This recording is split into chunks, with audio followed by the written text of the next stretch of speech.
It's a beautiful world out there, but it's fragile.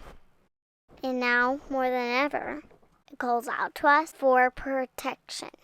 Now, more than ever, we need to start living more sustainably. But how do you start?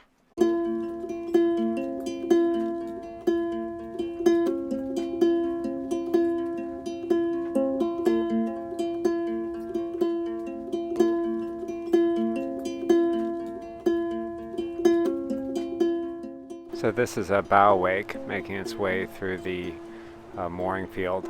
It's kind of emblematic of the way that we plow through the world without really paying attention to the effects of our movements on the environment around us. One of the things that we do personally that contributes a lot to our carbon footprint is our car. And we knew that if we were going to take really seriously the need to change and to be more attentive to living sustainably, we'd have to let it go. Okay, so we had driven back to the marina after dropping Tom off at the last few days of a full-time job, which is the only reason we have this car. It was really, really cold, and we decided to sit here with the heater running for a few minutes to try to motivate ourselves to go a long way to our boat over there. And while we were sitting here with the car and the heater running, we heard an explosion, and then there was smoke and coolant pouring out in a big gush out of the bottom of the car. And that was the end of our car.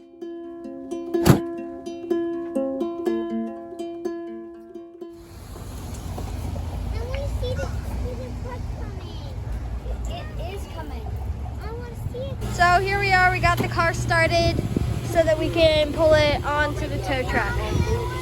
He's gonna want your space, is what I'm guessing.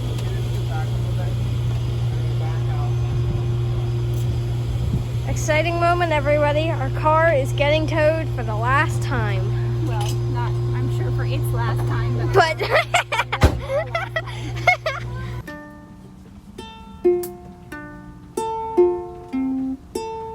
you know, we had the sort of added spiritual boon that it was Lent, and so we decided, okay, maybe this is just, we're gonna just let this thing go. We found a charity to give it to, and they came and picked it up and just took it away, and it was just so easy. It was like they just came and took it away, and we just let it go, and all of a sudden our life changed, like immediately. Overnight, it changed our lives to live again without a car.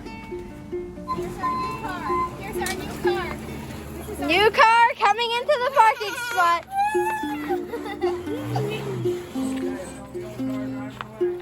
Old car driving away. Goodbye, old car. We will not miss you.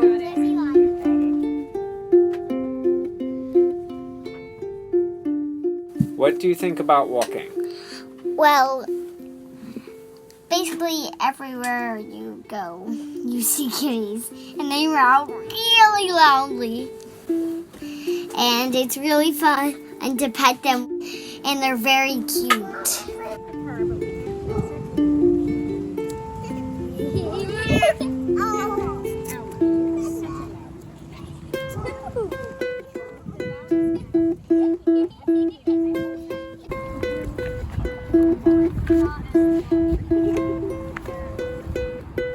Of course, the big challenge to living without a car is getting the things you need.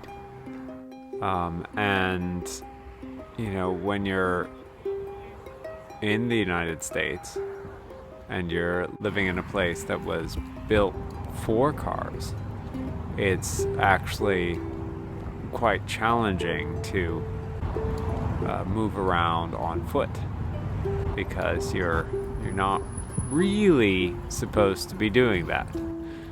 You can tell in any number of ways that they're not really thinking about pedestrians, even when they put a sidewalk in there.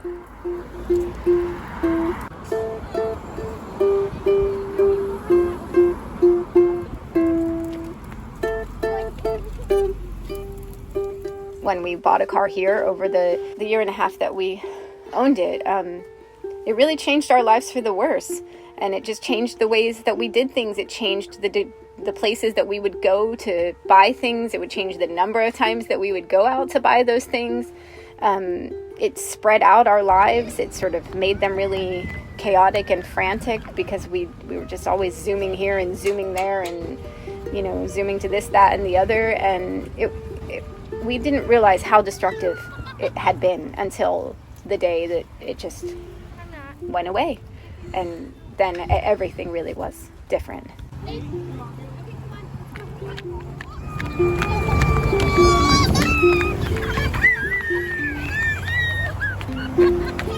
Watch out, stop! Okay. They're letting us cry. Okay, what do you think about walking? I think it's nice. You notice more things that you wouldn't notice in a car because they go by it in like 5 seconds. What's the hardest part about walking? Walking.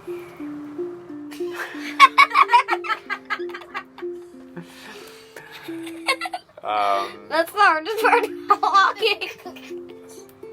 The walking.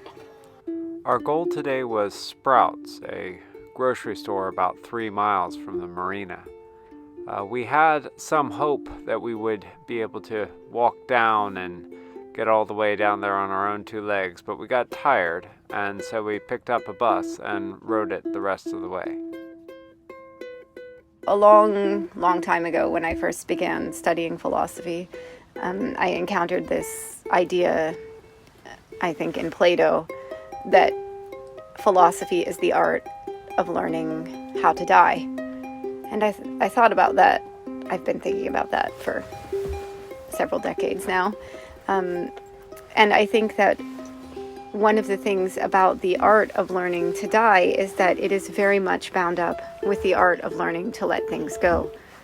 We hold on to a lot of things very, very tightly, especially in our culture. I think our grip is tighter than probably any culture in human history. And so the art of learning to let go is one that we've been trying to practice for a long time now. It isn't easy. And I would say that with the car, for example, it requires a leap. I mean, you're never going to be ready to let these things go. It's never easy to let them go. But you just have to let go. Just open the hand and let it go.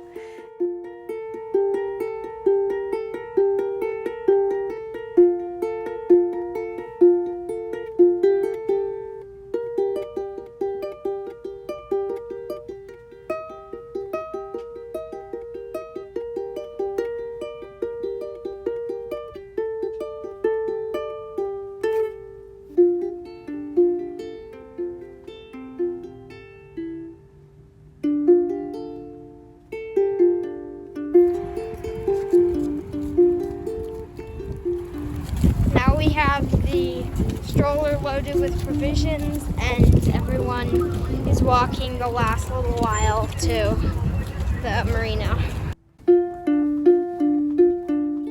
What do you think about walking? It is really, well, first of all, it's good for the environment. And second, you're more aware of what's around you.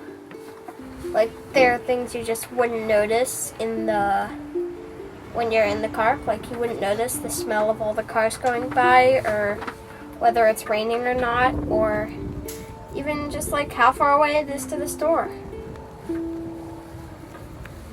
Do you like it? Of course, it's way more, I don't know, what do you call it? It's way more inspirational for your mind than driving a car is.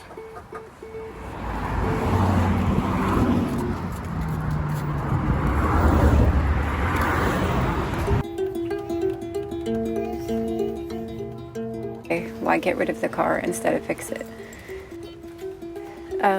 Well, the car is part of our overall project of essential downgrades, which is to say we are trying to move towards a more human life. And one of the ways that we move towards a more human life in an inhuman world is to resist the things that only machines can make and only people trained very extensively in the use and repair of machines can fix and make possible to have functioning again. There are good reasons to start rethinking how we're doing these things. We know they're not good for the environment.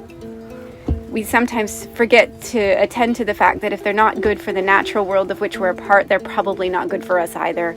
Not just physically in the damage that they do to our bodies, but mentally and spiritually, and the damage that these, as Rilke would call them, empty and different things do to our lives. You look around the world and you say to yourself, yeah, things need to change. I think that one of the dangers in our current way of thinking is to say to ourselves, things need to change in a big way. And I really need to get other people to change the way they're doing things so that I can solve the problems that are affecting me, affecting our world. I just think it's a lot more fruitful to look around and say, yeah, things need to change. I need to change the way I'm living if we're going to have any hope here. You know, to take that impulse to find the problem in the way that somebody else is living. Use it to examine my own life. And then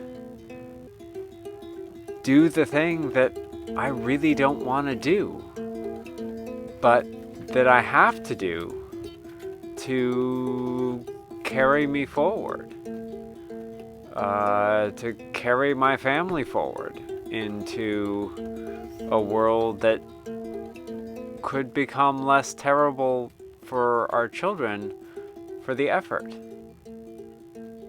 You know, I'm not saying this didactically. This is like a pep talk to myself, because it's hard to change, but it's possible, and I think it's worth it.